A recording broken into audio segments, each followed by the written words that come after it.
Eliprodich, por una inclusión real.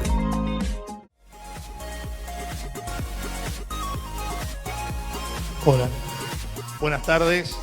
Bueno, realmente es un gusto enorme agradecerle a la gente de Eliprodich la posibilidad que me da como presidente del Instituto del Deporte poder presentar a un deportista de tanta envergadura a nivel nacional e internacional como es Ariel, y que hoy se llegue aquí a este encuentro, a este congreso, este quinto congreso internacional de lo que es, para poder hablar de un tema que quienes tuvimos, yo digo siempre, tuvimos la suerte de trabajar en la discapacidad cuando allá por agosto del año 80 entraba por primera vez a una escuela de educación especial en Villa Ángela, aquí en el Chaco, descubría un mundo que realmente iba a ser mi mundo a partir de ese momento.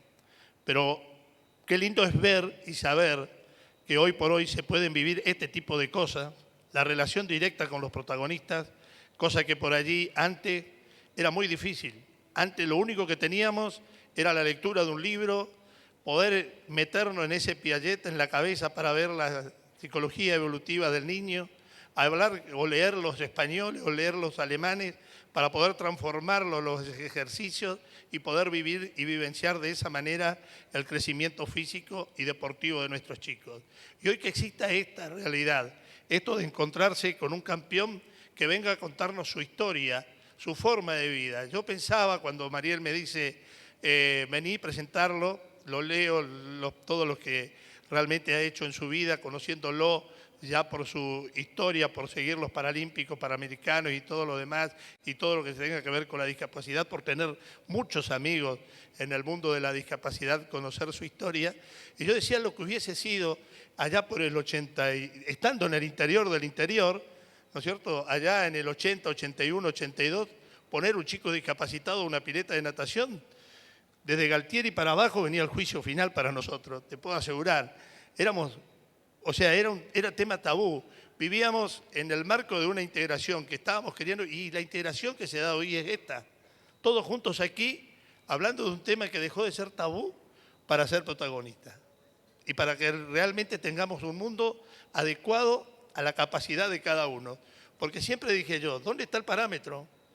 ¿Dónde está? ¿Cuál es el parámetro? ¿Este es el parámetro de una persona discapacitada? ¿Este es el parámetro de una persona convencional? Yo que nado apenas y vos que sos campeón, ¿dónde está la discapacidad? Entonces, ese es el parámetro. ¿Cuál es el parámetro? ¿Por qué tenemos que ponerle parámetros a la discapacidad y al convencional? Pero vinimos a hablar de vos, no vinimos a hablar de otra cosa, vinimos a hablar de la discapacidad. Y sería muy bueno, Ariel, que en este mundo le empiece a contar a la gente todo lo que quiere de vos. Saber por qué llegaste, cómo ingresaste a esa pileta de natación a los 3 años, donde descubrieron tus capacidades para poder ser lo único que te encontré como defecto es que seas hincha independiente. Pero lo demás podés ser todo lo que realmente es muy buen hombre del deporte. Agradecido enormemente y entusiasmado con conocer mucho más de lo que conocemos, de todo lo que sos capaz de hacer por cada uno de los argentinos, que por allí nos sentimos en el marco de los convencionales y nos sentimos tan fanáticos con aquellos que están en el otro lado, supuestamente, pero que cuando se alza la bandera argentina, ahí somos todos argentinos. Bueno, muchísimas gracias por semejante presentación. En lo único que te voy a contradecir es en lo Independiente, ahí te la peleo arriba del escenario, pero no importa. Bueno, buenas tardes a todos. Primero, arranco con un pedido y después empiezo con las preguntas. Tengo una platea de aquel lado muy colmada de gente y un palco preferencial muy vacío. Les pido, si ordenadamente algunos pasan para este lado, así intento con la luz que tengo mirarlos a la cara y tenerlos como más concentrados.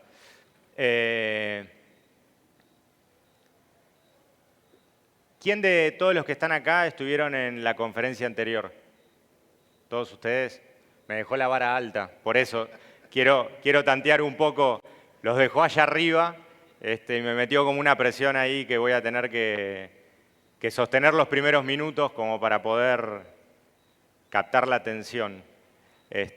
Aparte los hizo trabajar.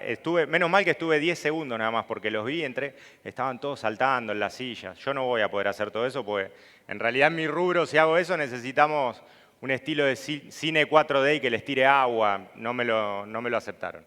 No me lo aceptaron. Pero bueno, les voy a contar un poco primero por qué estoy acá. Yo nací con una atrofia medular que me detectaron más o menos por la época que mencionabas recién. Yo nací en el 82 y a las pocas semanas mis padres, cuando me llevaron al médico a hacer los controles de rutina, notaron que en realidad estaba moviendo menos las piernas que el común denominador de todos los bebés. Pero claro, era 1982 en Argentina. Entonces, lo que pasaba en ese momento era que diagnosticar a un chico, dar un diagnóstico preciso, era muy complejo. Por lo tanto, los primeros años de mi vida fueron más experimentales que otra cosa. En realidad no para mí, para mis papás, fueron más experimentales que otra cosa porque no podían dar con un diagnóstico preciso, ¿sí? En ese momento no había resonancias magnéticas, solo había tomografías computadas que mi mamá las tiene guardadas como una reliquia y que cada tanto me muestra una placa negra con imágenes negras, donde no había ningún ser humano en esa tomografía computada. Así que imagínense lo complejo que era diagnosticar a alguien. Por lo tanto, me trataron por parálisis cerebral, esclerosis múltiple, mielomeningocele, cuando no sabían si era o no era ese tipo de patología. Pero bueno, con el paso de los años y un poquitito el avance de la tecnología, lo que llegamos fue, bueno, yo no llegué, yo ya lo tenía. Los médicos concluyeron en que tenía una atrofia medular, que no se sabe la causa, si fue previa al parto o durante el parto, pero que por las características de la lesión que tenía, era muy posible que haya sido durante el parto. Entonces, obviamente, como pasa con la mayoría de los chicos que tienen alguna discapacidad, les recomendaron, en ese momento quizá no era tan habitual, pero bueno, hoy en día es una práctica bastante normal, les recomendaron a mis padres que empiecen a hacer estimulación temprana en el agua, en el medio acuático. Así que, como bien decías recién, a los 3 años fue mi primer contacto con el medio acuático. Todavía no tenía el diagnóstico exacto, pero por mis características puntuales les recomendaban el hecho de generar ese contacto con el medio acuático que podía favorecerme. La realidad es que desde esos 3 años hasta los 5 o 6 años hice específicamente estimulación en el agua, ¿sí? Hidroterapia. En ese momento, en la pileta donde me llevaron mis padres, conocieron a un profesor que recién se había recibido y que podía tomar mis horarios y tuvimos algo así como 1 mes, 2 meses de estimulación hasta que vio que yo me desenvolvía de forma muy natural en el agua. Por lo tanto, le propuso a mis padres el hecho de dejar de hacer esa hidroterapia y pasarme a lo que tiene que ver con el desarrollo de cualquier nene de 5 o 6 años que va a una pileta. Y mis padres accedieron. Mis padres fueron bastante innovadores en el asunto de la discapacidad. Tendrían que estar acá disertando mis padres. Fueron bastante innovadores porque aceptaron sin mucha resistencia lo que les proponía este profesor, porque consideraban que yo estaba haciendo terapia fuera del agua, hacía rehabilitación, tenía un kinesiólogo, y ver ese desenvolvimiento que yo podía tener en el medio acuático, les pareció que lo mejor que podía hacer era empezar a recorrer el camino que hace cualquier chico sin ninguna discapacidad, porque en el medio acuático el medio en sí permitía realizar todas esas funciones. Y empezó ese proceso largo que hace cualquier chico. Escuelita de natación, preequipo, y en el paso de preequipo a equipo, yo estaba todo el tiempo con chicos sin discapacidad, apunten esto, siempre me había manejado en todo este trayecto, yo ya tenía 11, 12 años, no estaba vinculado al mundo de la discapacidad, me vinculaba siempre con chicos sin discapacidad, chicos convencionales, y iba a la par de ellos, ¿sí? En ese momento empezaron a haber torneos de escuelita en los que participaba con chicos sin discapacidad. Y la verdad que en los primeros torneos me iba bien, pero a medida que íbamos creciendo empezaba a notarse mucho más las diferencias, ¿sí? Ellos crecían físicamente y yo quizá desarrollaba más mi tren superior, pero el hecho de haber nacido con una lesión medular hace que la estatura no sea la misma que cualquier otra persona. Mis padres de todas formas no eran muy altos, así que tampoco tenía una expectativa de ser un Meolans. Claro, no iba a ser un Meolans, pero quizá a 1,75 m iba a llegar. Pero bueno, el hecho de tener una lesión medular afecta ese desarrollo en longitud. Entonces las diferencias se empezaban a notar mucho.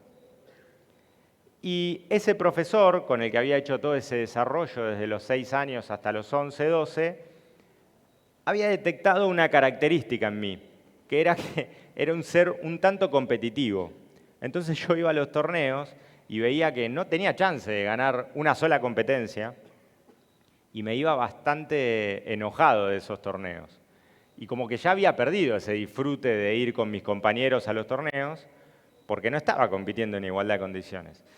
Y mis compañeros, porque yo en realidad siempre tuve esa forma de vincularme con la gente, como nos habíamos generado un ambiente de mucha amistad, en natación se corre que, ahora voy a hacer un repaso de cómo está estructurada la natación paralímpica para que entiendan, porque si no, cómo se genera ese estado de igualdad en discapacidad.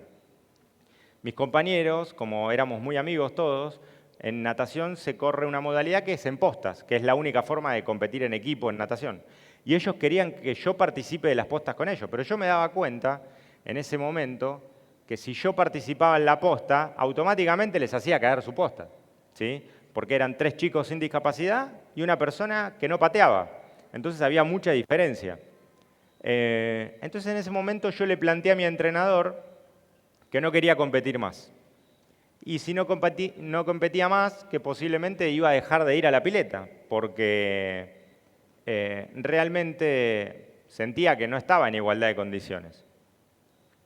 Y en ese momento mi entrenador me dijo, seguí compitiendo porque posiblemente tengamos algún tipo de contacto con lo que tiene que ver con el mundo de la natación paralímpica.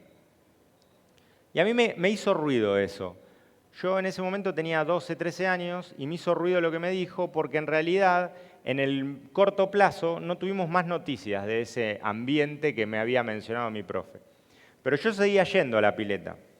Incluso tengo una anécdota que siempre menciono en distintas notas, y es que yo estaba en el último año de la primaria y en algún momento le comenté al que hoy en día sigue siendo uno de mis mejores amigos que yo iba a vivir de la natación. Y la verdad es que en ese momento, con 12, 13 años, no sabía si se podía vivir de la natación, si existía un lugar donde yo me iba a poder desarrollar como para poder mantenerme y tener una carrera, ¿sí? Y yo en realidad lo que estaba haciendo era un paralelismo de lo que me gustaba del fútbol, que veía carreras y gente y jugadores que desarrollaban sus carreras y sus objetivos, y había hecho un paralelismo, pero de ahí a llevarlo a la realidad, y tampoco tenía idea de lo que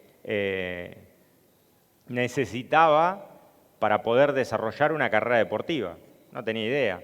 Yo estaba en una escuelita, en un preequipo de natación, donde en realidad todavía estaba empezando a tener un poquito de contacto con entrenamientos sistemáticos, que es lo primero que hay que tener en cuenta como para meterme en ese mundo. Pero un día recibo un llamado telefónico, se ve que mi profe había hablado con alguna persona, Y no me olvido más, en el living de mi casa, llega, suena el teléfono, me dice, me llama creo que mi papá, y me dice, mira, quieren hablar con vos. Mi papá medio kamikaze, supongo, porque no preguntó mucho quién era, yo tenía 13 años. Y del otro lado una voz me dice, Ariel, te queremos invitar a un torneo paralímpico, de natación paralímpica en Santa Fe. Yo soy de Avellaneda, de Buenos Aires, y lo primero que pensé, dije, no me van a dejar ir a Santa Fe. Tengo 13 años, me parece muy lejos para una persona, para un nene de 13 años que le digan que va a ir a otra provincia a un torneo, es como irse a Europa. Y lo que primero me salió fue, no, mirá, te agradezco la invitación, pero va a ser imposible.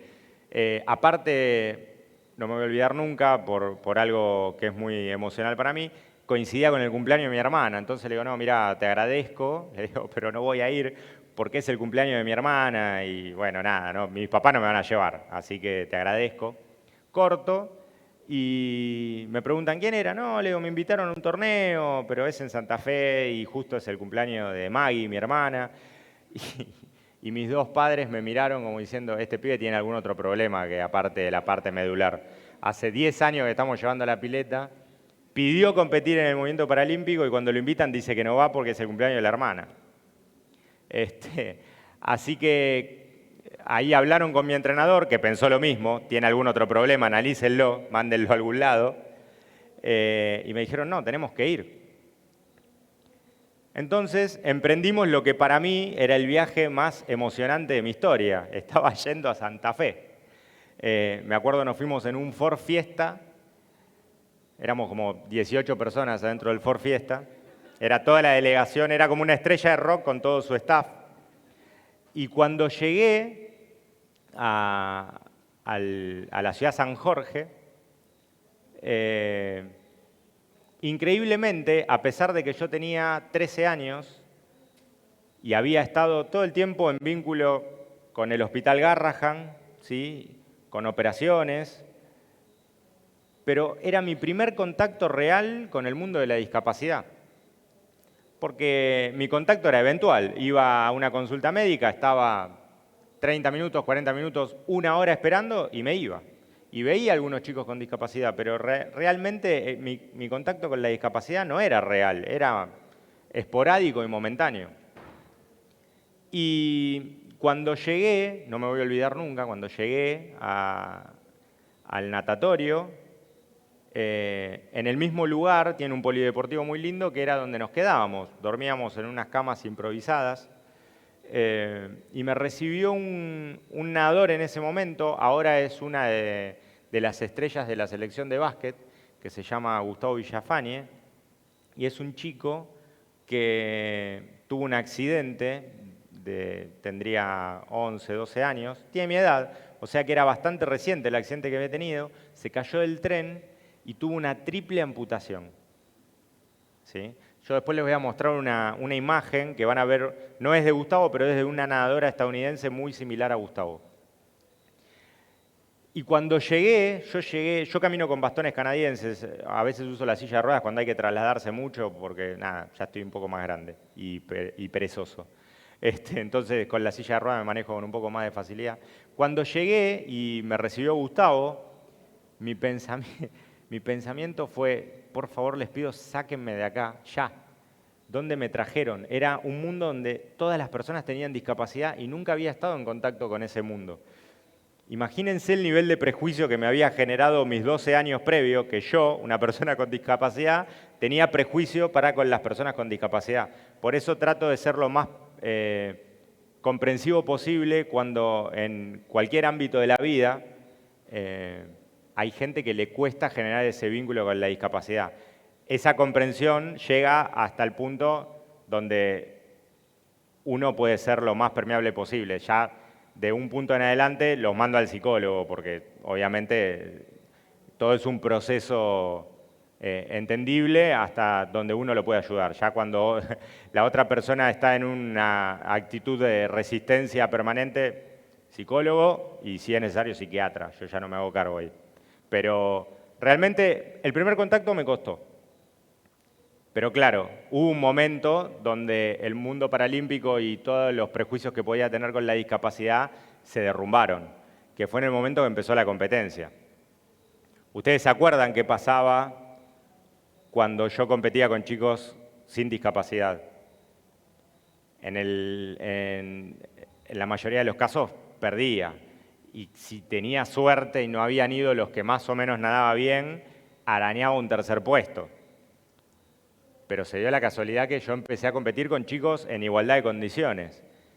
Y me fue muy bien. Y empecé a ganar medallas.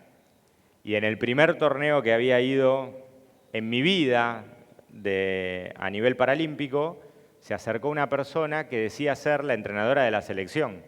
Yo tenía 14 años y me dijo que quería que yo sea parte de una selección argentina que iba a participar de una Copa América en Mar del Plata. Piensen esto, yo no quería ir a Santa Fe y ya me estaban invitando desde Santa Fe a irme a Mar del Plata a ser parte de la selección. Y yo había dicho, hacía 2 o 3 años, que quería dedicarme y ser un nadador profesional. O sea, en el mismo evento al que no quería ir y al que me había dado miedo, no me sentía lo más cómodo porque había visto que todas las personas tenían algún tipo de discapacidad, me estaban diciendo que lo que yo planteaba como un sueño podía ser realidad. Y ahí me empezó a gustar. Dije, quizá no está tan mal este lugar, quizá este es mi lugar. Y quizá compartir el lugar que compartía con mis amigos, y este es para lo que estoy hecho, ¿sí? Porque yo sabía que nada impedía que yo siga entrenando con mis amigos, que no tenían ningún tipo de discapacidad, pero que podía competir en un lugar donde estaba en igualdad de condiciones. Entonces así empezó mi carrera deportiva, en ese 1997, septiembre 23, porque era el cumpleaños de mi hermana, él se lo arruiné. Pero bueno, ahí empezaba mi carrera deportiva, que igualmente estaba en pañales, porque el nivel que yo podía encontrar en ese torneo nacional en Santa Fe era un nivel inicial, ¿sí? Yo no sabía todavía lo que era ser nadador de alto rendimiento deportivo, ¿sí? Dedicarme realmente a edificar una carrera deportiva. Pero empezamos a poner objetivos. Dijimos, bueno, si hay una Copa América, tiene que haber un Mundial, y eso fue, como les decía, septiembre del 97, y lo que se avecinaban eran los Juegos Panamericanos y en el año 2000, Sydney 2000, ¿sí? Que lo pusimos como cuando uno dice, me gustaría escalar el Aconcagua, porque no sabíamos qué había, qué había en el medio entre ese 97 y 2000 como para poder llegar. En ese primer torneo, con lo que me encontré fue con la estructura de la natación paralímpica. ¿Quién de acá le gusta el deporte? Hagan deporte. Tenemos el Jaime Zapata. Todos al Jaime Zapata, ¿sí?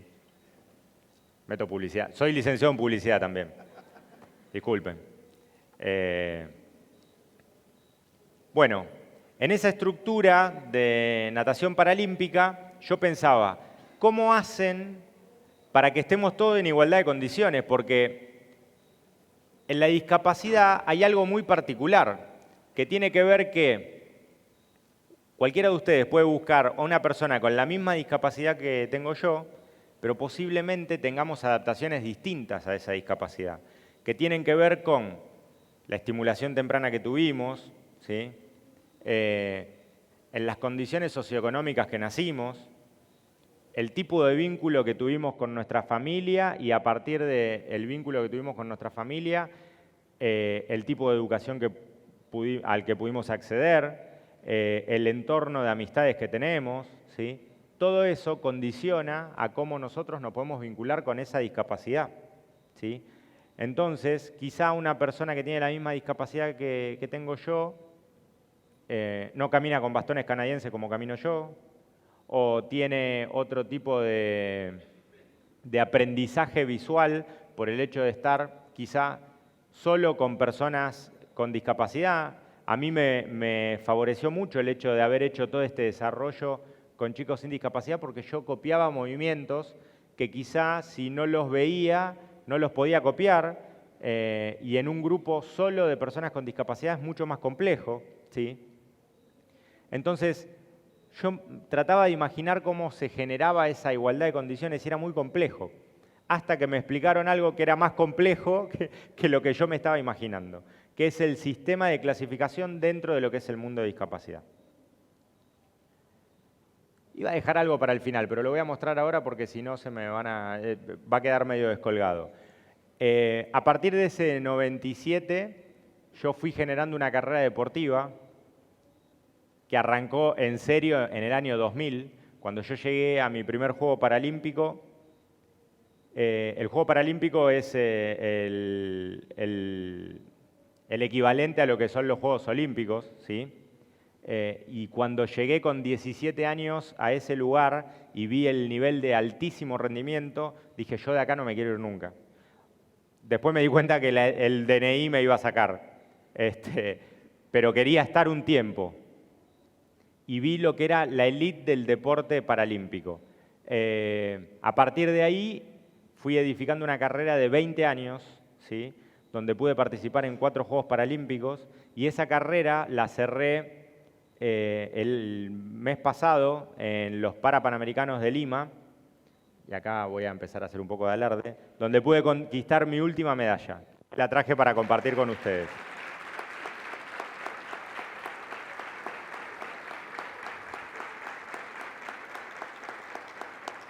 Acá abajo tengo a mis community managers que me están sacando fotos y que me dijeron, levantá la medalla, que la tengo guardada desde ayer porque desconfío de mis community managers también y se me las querían llevar. Así que esta es mi primer charla como ex nadador. Así que también la voy a tener en el recuerdo como mi primer charla después de 20 años de pasármela más en el agua que afuera del agua. Y bueno, me encontré con esta estructura de la natación paralímpica a nivel internacional, que es una estructura no tan compleja en cómo se hace esta clasificación, pero en el proceso de cómo se llega a la clasificación puntual de nadador por nadador, es un tanto complicada de entender. De hecho, está cargada con algo de subjetividad. Por lo tanto, a veces las clasificaciones que se le da a los nadadores por esta cuestión de cómo cada nadador se adapta a cada discapacidad, hay una pequeña brecha entre una discapacidad y otra, y una clasificación y otra. Así que acá me están poniendo el contador, voy a empezar a acelerar. Lo lamento por vos que estás haciendo la traducción, pero bueno, si no va a quedar una parte del contenido afuera. Tenemos el PowerPoint, ¿no? O la presentación para que sea un poco más gráfica la presentación. ¿Estamos? Ahí está. Tienen la posibilidad de hacer preguntas. Si alguien tiene alguna inquietud, levante la mano porque creo que hay un micrófono por allá. Si no se entiende algo, no soy muy claro por eso, así que traten de hacer preguntas si no queda algo claro. La natación paralímpica, obviamente, nace a partir de lo que es la natación convencional. Se toma como parámetro, ¿sí? El movimiento paralímpico nace también un poco como hijo del deporte olímpico, ¿sí? Nace a partir de un suceso puntual que se da en la década del 40, que tiene que ver con la Segunda Guerra Mundial. A partir de la Segunda Guerra Mundial quedan muchas personas con algún tipo de discapacidad y se genera el movimiento paralímpico, no con la estructura, mega estructura que tiene ahora, pero se inicia en esa década del 40 a partir de Ludwig Guttmann, después lo pueden googlear, da para otra charla, es la historia del movimiento paralímpico. Pero bueno, como para que se puedan ubicar. La natación paralímpica tiene particularidades muy concretas. Yo tengo que pasarlo, ahora me acordé. Bueno, esto es... Para la próxima voy a pedir un asistente. Tiene particularidades específicas, ¿sí? Se rige bajo las reglas FINA. FINA son las siglas de la Federación Internacional de Natación, que es creada para la natación convencional, pero hereda las reglas FINA, ¿sí? La FINA tiene particularidades como que sus siglas están en italiano, la sede está en Suiza y el presidente es uruguayo, ¿sí? O sea, nos regimos de una federación extraña ya, pero bueno.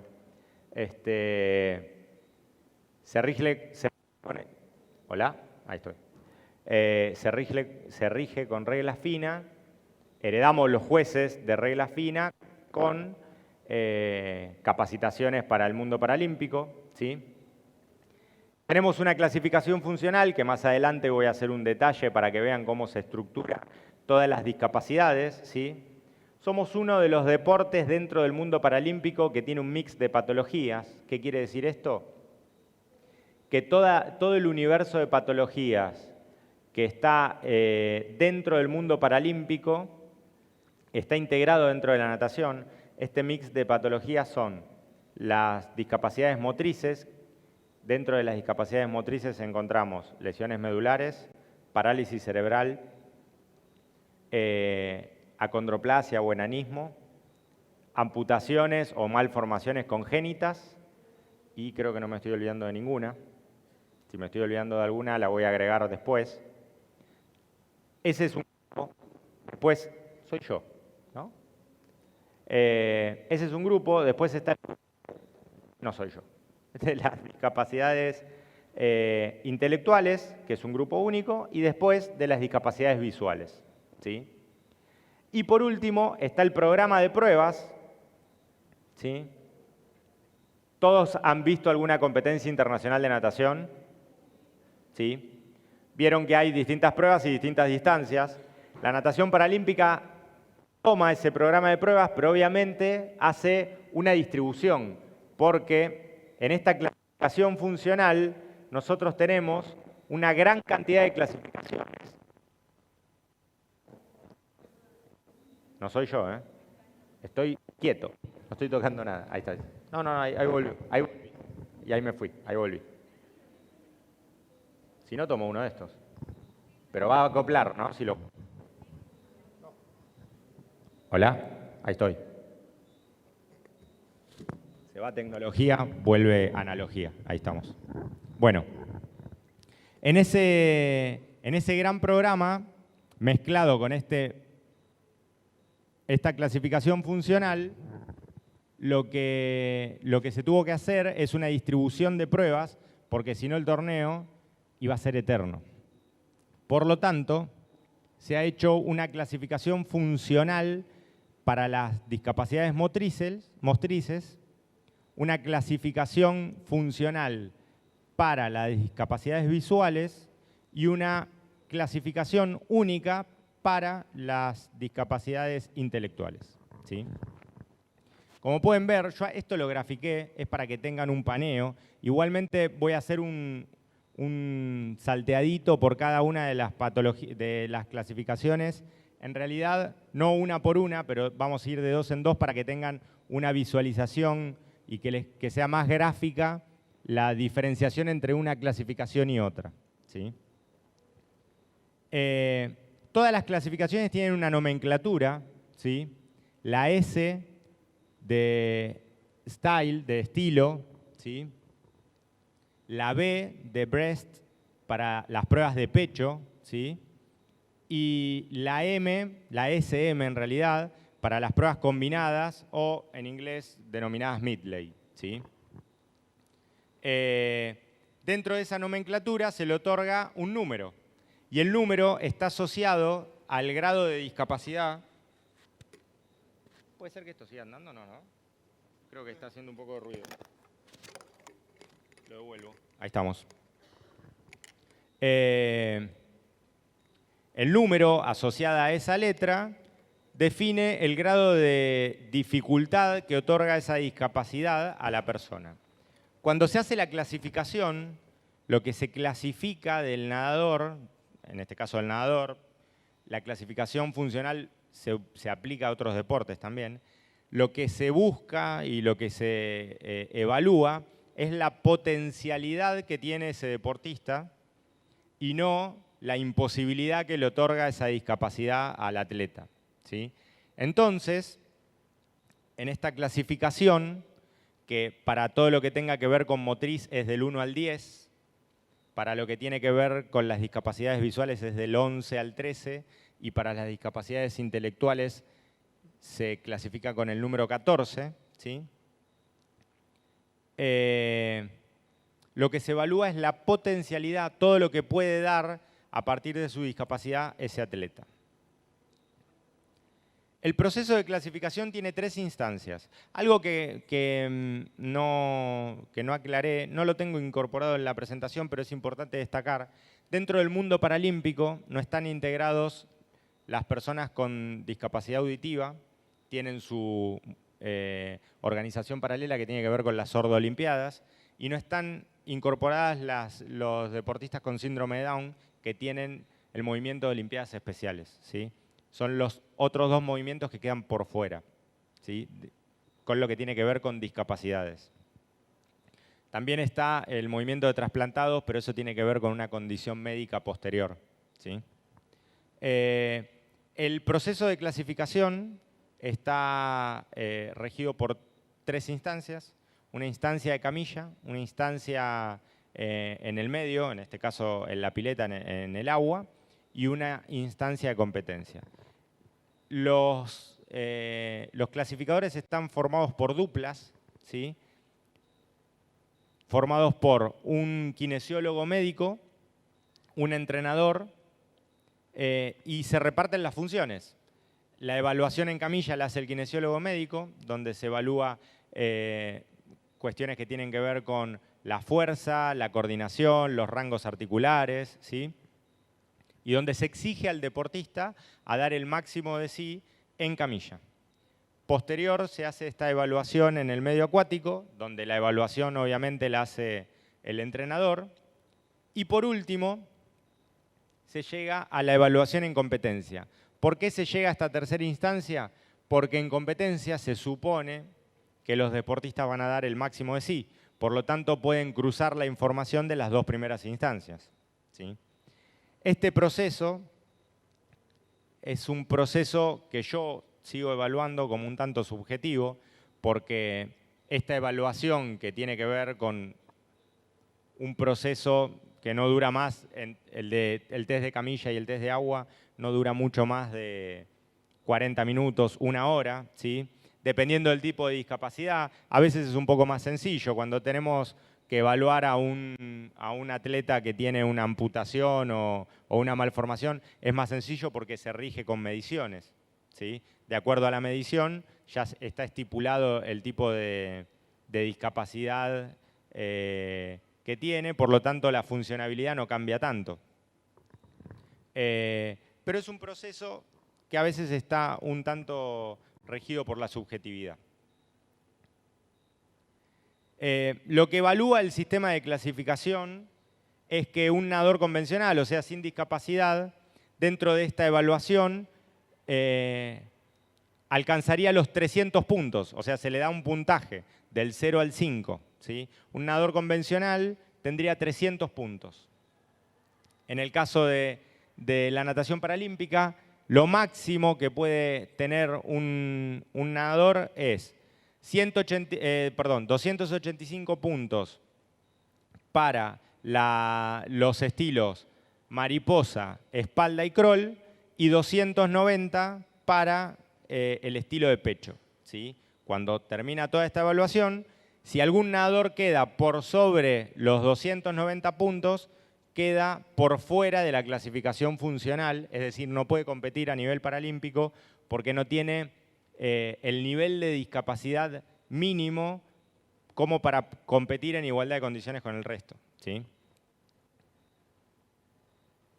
Y les traje, para que puedan empezar a graficar un poco cómo está estructurado, ¿sí?, esta clasificación funcional dentro de la natación, ¿sí? Nosotros en Argentina hemos tenido nadadores en casi todas las categorías, ¿sí?, las 14 categorías. Y lo que se empieza a notar con el progreso de los años es que, extrañamente, las personas con mayor grado de discapacidad son las que empiezan a quedar por fuera del movimiento paralímpico. ¿Por qué por fuera? Empiezan a ser menos competitivas las categorías más bajas. Ahora vamos a ver, las categorías más bajas tienen una particularidad. Por ser las categorías donde las personas tienen un mayor grado de discapacidad, es donde potencialmente tienen más posibilidades de acceder a un buen resultado, porque tienen menos competidores. Bueno, extrañamente son las categorías que están empezando a desaparecer del movimiento paralímpico. Por eso es tan importante que todos los que estamos vinculados al movimiento deportivo y nos vamos vinculando con la discapacidad, tratemos de fomentar y de desarrollar este tipo de categorías para que no terminen desapareciendo de lo que es el movimiento paralímpico.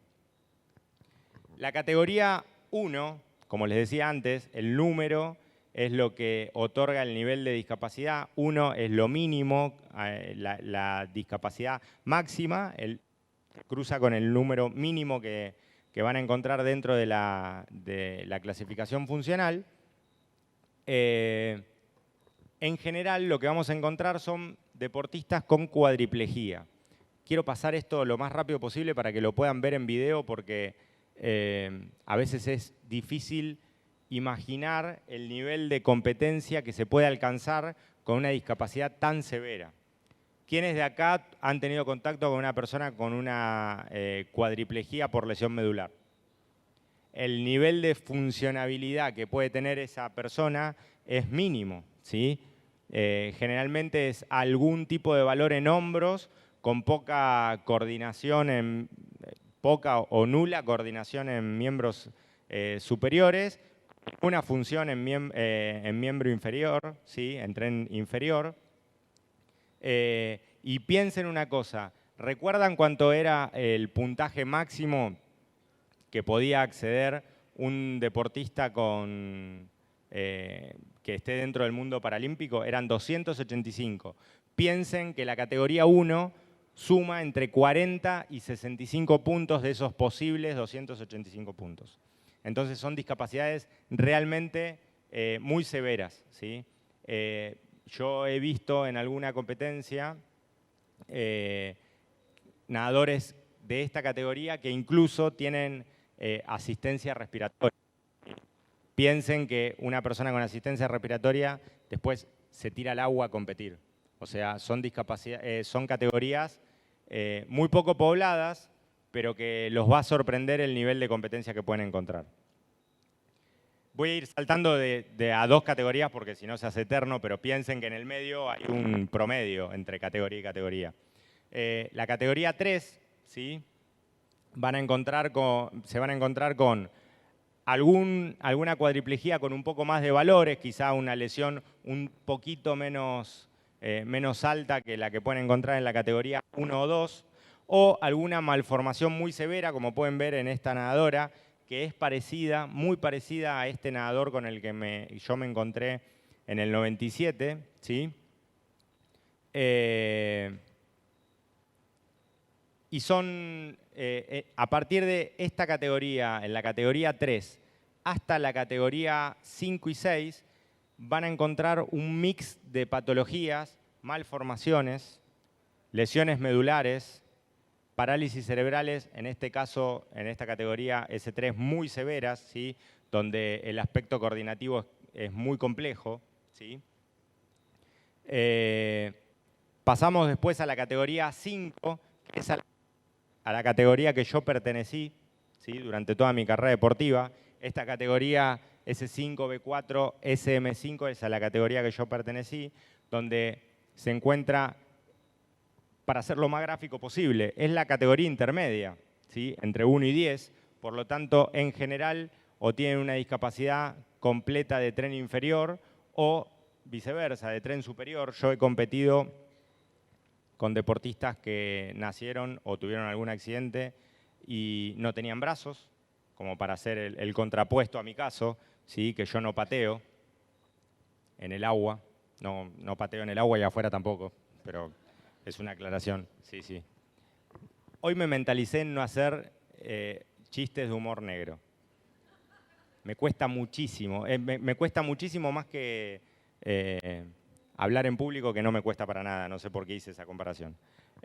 Pero bueno, si hay alguien que se impresiona con el humor negro, aguántenme, no se vayan, quédense. En esta categoría, la división entre miembro inferior y miembro superior es mucho más notoria. En esa imagen,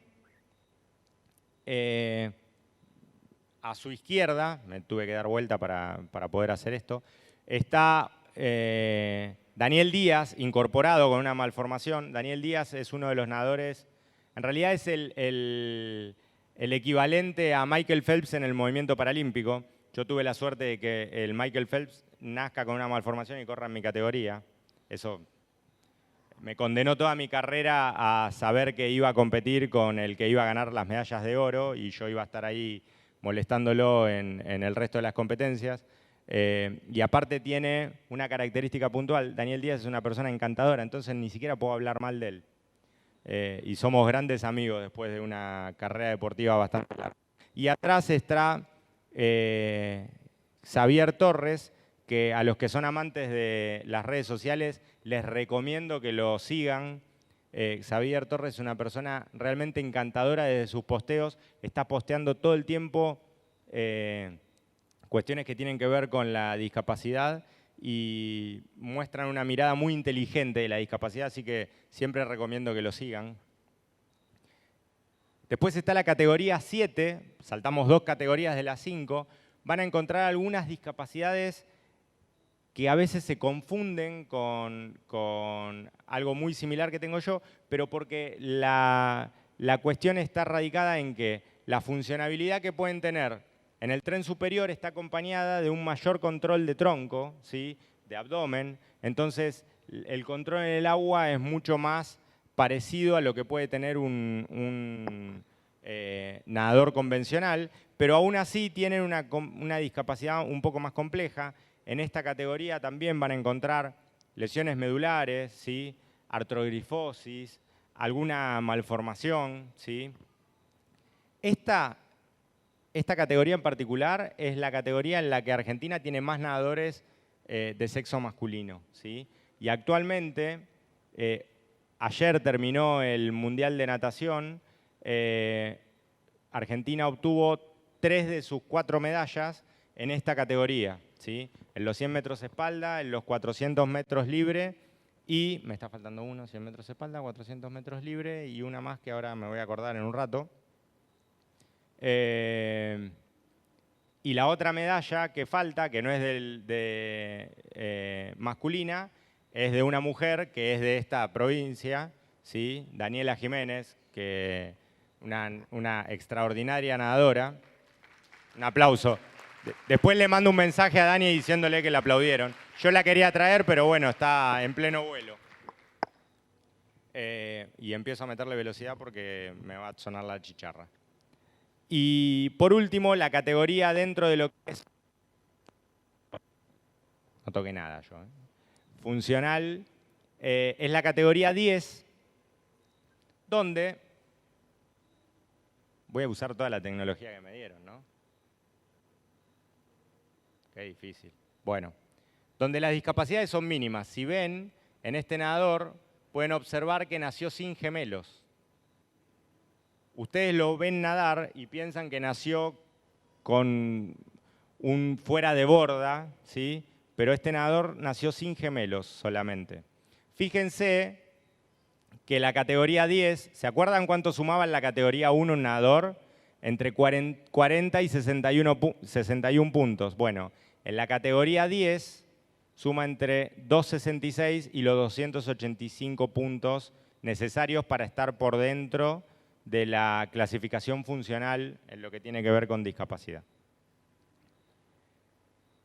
Ahí cortamos, en la anterior, cortamos todo lo que tiene que ver con discapacidades motrices y pasamos a lo que tiene que ver con todas las discapacidades visuales.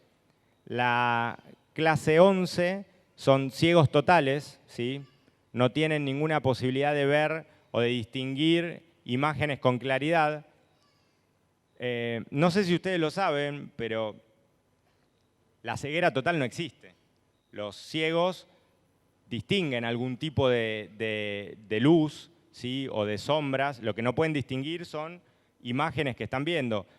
Los ciegos no tienen una visión negra, ¿sí? No están en plena oscuridad, ¿sí? Entonces, en esta categoría, que es de ciegos, ¿sí? No son disminuidos visuales, son ciegos, todos los nadadores nadan con las antiparras tapadas, ¿sí? Pintadas. El juez, cuando salen, antes de la competencia, homologan esas antiparras y cada vez que sale uno de los nadadores, el juez chequea que esas antiparras están totalmente tapadas para que todos naden en igualdad de condiciones, ¿sí?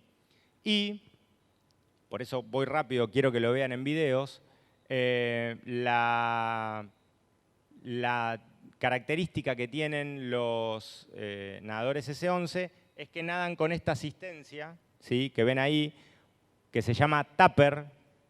No sé por qué le pusieron ese nombre, porque se escribe igual que los tupper, que en lo que ponemos comida, ¿sí? Y son un dispositivo que algunos los hacen con cañas, ¿sí? Con algún elemento lo más suave posible en la punta, donde le indican al nadador dónde tiene que girar, ¿sí? En pruebas que tienen más de 50 metros o en pruebas de 50 metros que está llegando, ¿sí? Lo increíble de esta categoría es que existen nadadores, en Argentina hay uno que se llama Sergio Sayas, y es que entrena sin tupper y es ciego total, ¿sí? Un poder de concentración que yo realmente admiro mucho. Después está la categoría intermedia dentro de lo que es las discapacidades visuales, que tiene que ver con discapacidades que otorgan una visión periférica, ¿sí? o que tienen muy corto rango de visión. Por lo tanto, dentro de esta categoría todavía se puede utilizar el tupper, ¿sí? Pero tienen algún tipo de visión y lo que van a poder ver en los videos es que en realidad este tipo de discapacidad tiene una técnica de nado un poco mejor. ¿Por qué tiene una técnica de nado un poco mejor o más parecida a lo que tiene que ver con la natación convencional? Porque en la categoría anterior, si la discapacidad es congénita, es decir, nacieron con la ceguera, nosotros perdemos algo que para nosotros es muy natural y que es el aprendizaje visual, ¿sí?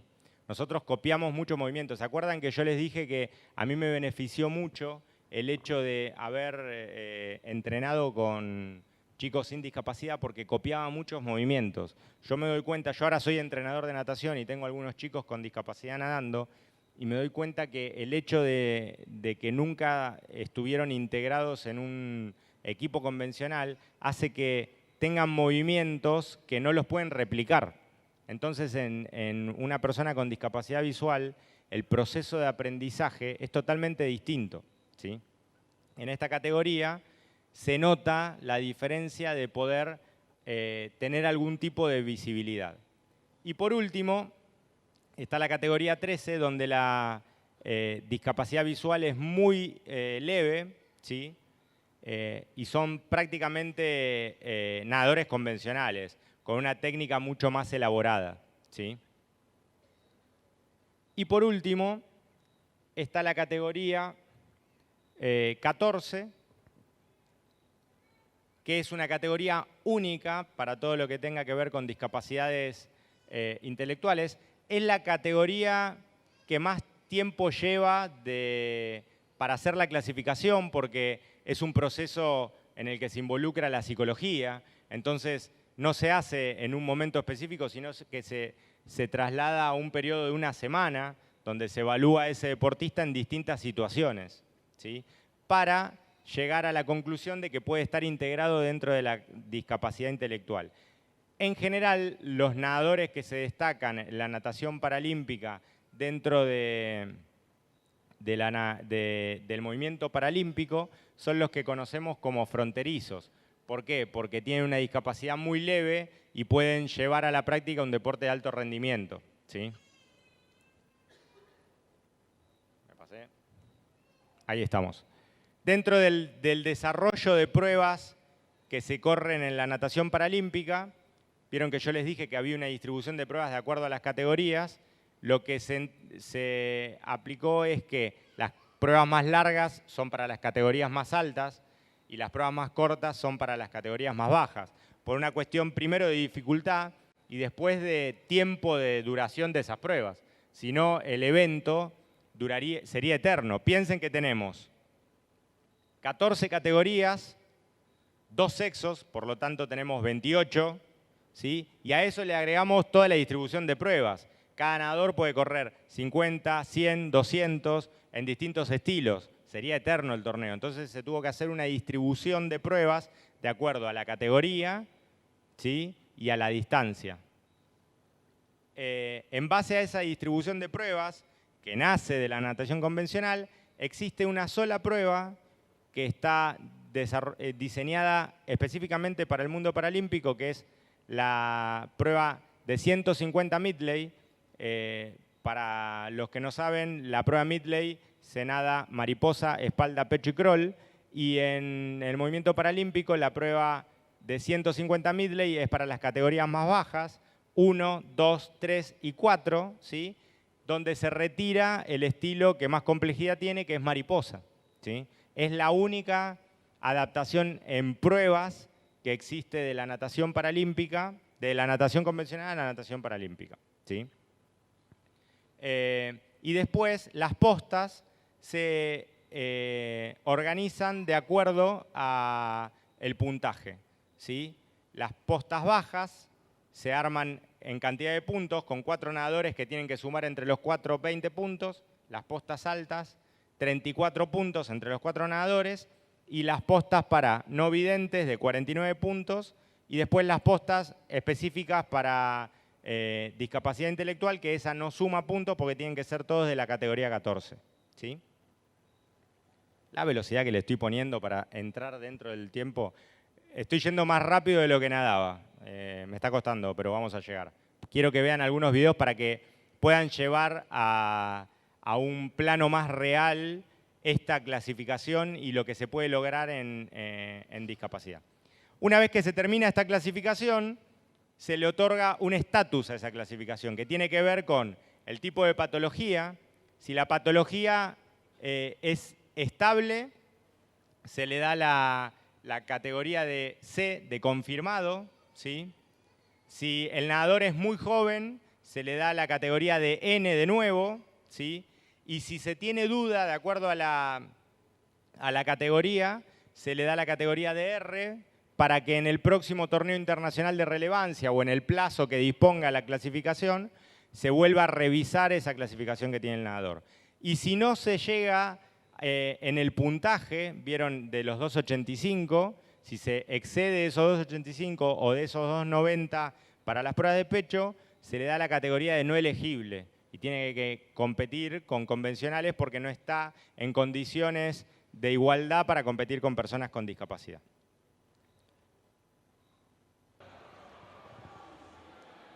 Bueno, mientras buscamos el video que creo que está, lo que quería también que vean y que puedan experimentar al margen de esta estructura de la natación paralímpica es cómo distintas de las charlas se fueron dando en cómo se genera esa inclusión, en cómo se genera la educación de la persona con discapacidad. Yo quería también que puedan experimentar, primero por mi caso y después por videos, el potencial que tienen las personas con discapacidad, en este caso en el mundo deportivo, ¿sí?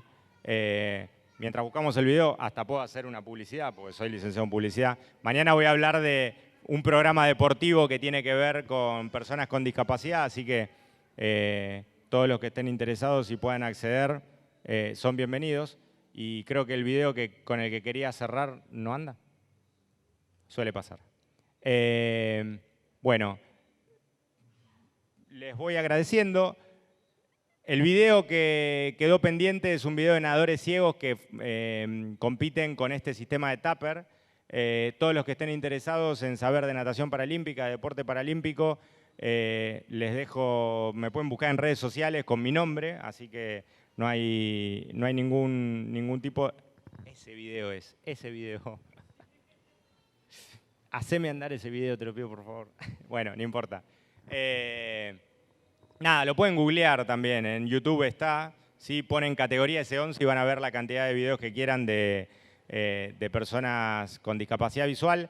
Les agradezco muchísimo, espero que lo hayan disfrutado y bueno, sigan disfrutando de este congreso que realmente es una oportunidad única acá en Argentina. Muchas gracias.